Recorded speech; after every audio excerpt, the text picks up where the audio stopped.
Hey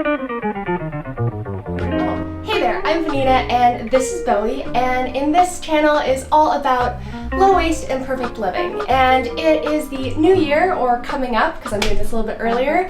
And if you're looking for some more ways, or wanting to live a little bit more sustainably, or want some more inspiration on how to reduce your waste, here are 5 habit ideas to get you started and inspired.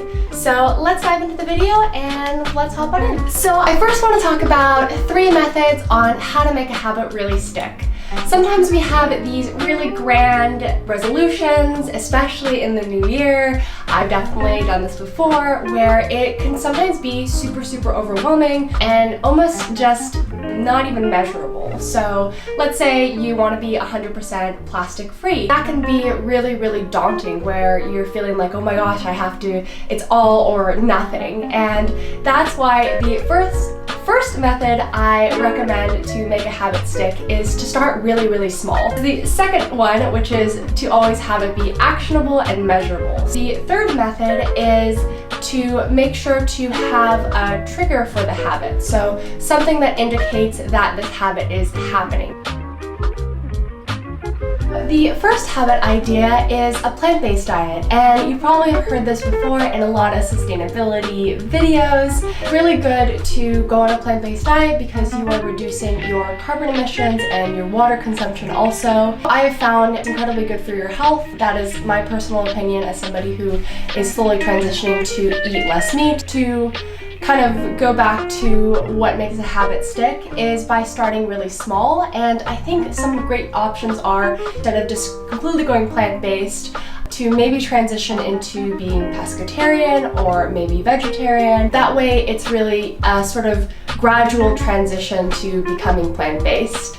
I have experienced this myself, where sometimes I will just do it's all or nothing, and I have found that it's harder to make the habit stick, and allowing a little bit of flexibility and forgiveness I have found to be incredibly helpful. To be measurable and actionable is possibly having something which I've heard, and I think it's really great, is having a meatless Monday. One idea for a trigger for that habit could be when you're planning your meals, to plan for that meatless Monday every week, and to know, like, okay, for 3 meals I am not going to be eating meat, so planning accordingly when you are planning your groceries or when you're going out to get groceries and writing down a list. Using that as a habit trigger is really helpful.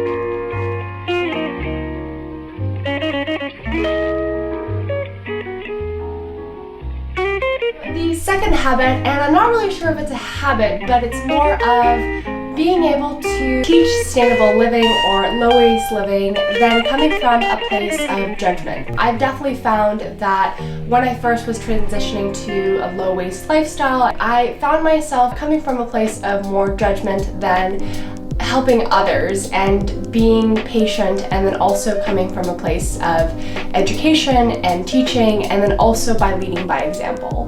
The first one of starting small is maybe doing something like a blog post or an Instagram post or even a YouTube video, or anything that is really doable.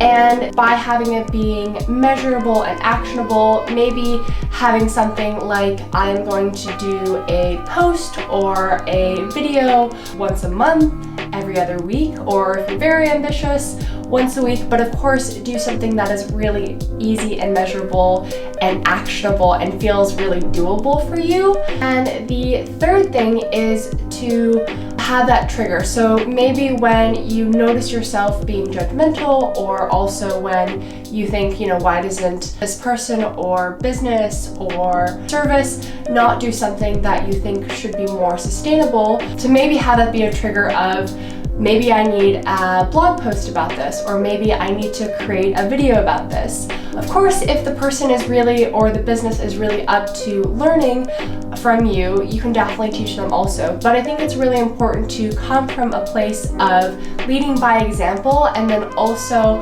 only helping when others actually want to learn something too, than to just impose your ideas onto another person also, because some people may not want to, and then also some people may not be able to afford to. So coming from a place of education and learning and teaching than in a place of judgment.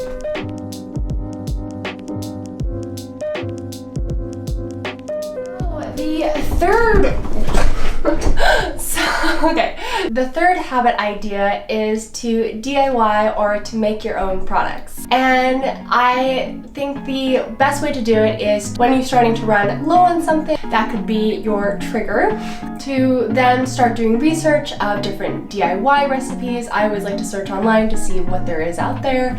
There's some great bloggers and creators that have made great DIY videos. So I always just refer to that and then see and then try it and then decide for myself whether or not I want to keep on using this product, or if I need to start DIYing something else or finding some other sustainable company for that product too. Really empowering and really helpful, and I think to allow flexibility and to try making your own product first and then deciding whether or not you actually like it or not.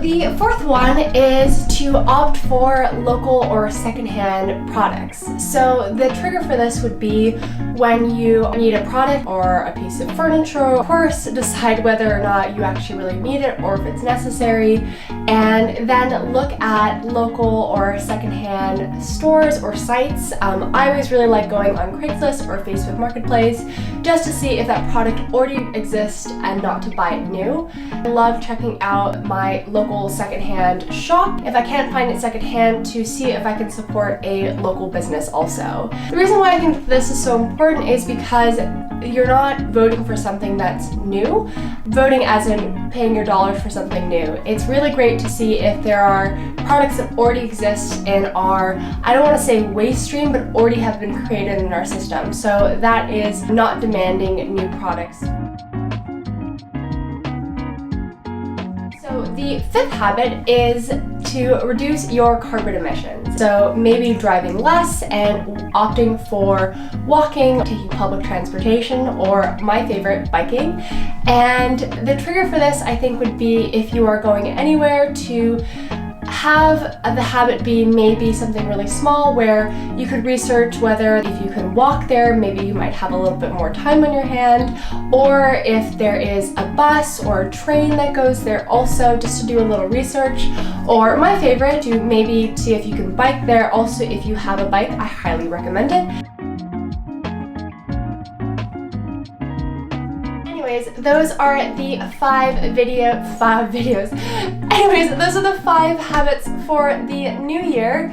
I hope you're having an awesome and fresh start to 2021. Wow, that is a tongue twister.